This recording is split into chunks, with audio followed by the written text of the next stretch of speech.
So recently while I was at school, I watched Pixar's Inside Out. Don't ask me why it took almost a decade. I don't know. And not gonna lie, I thought it was a pretty good movie.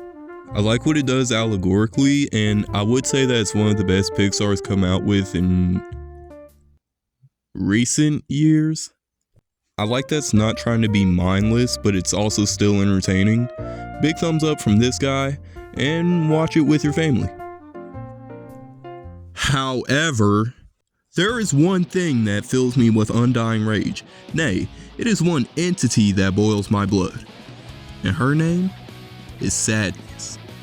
Now, I understand that she represents a very complicated emotion and the characteristics of it.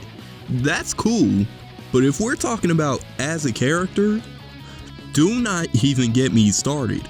She had one job: keep control of yourself just like the other ones do. But what does she do instead? Not that. That's why they have to put her in timeout. But even through the boundaries of a circle drawn in chalk, her compulsiveness still perseveres. She goes off, touching memories, making them sad for zero reason.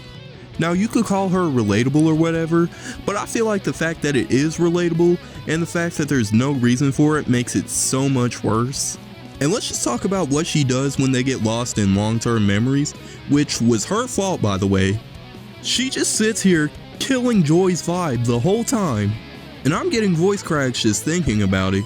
And then, the straw that breaks the camel's back, she doesn't want to get up and walk, so Joy has to drag her around while she keeps touching the long-term memories.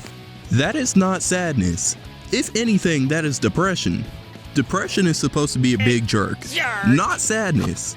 And then fast forward to around the end of the movie, she starts actually doing some important stuff and showing how necessary sadness actually is. Now, I agree with that in general, but why was she touching the memories in the first place? I get having to process memories in a certain way, that makes sense, but why is she touching the short-term memories that are like readily available in the headquarters?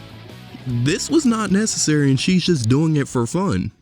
Anyways, general thesis: sadness is a bum. Subscribe so I can eat some, and bye.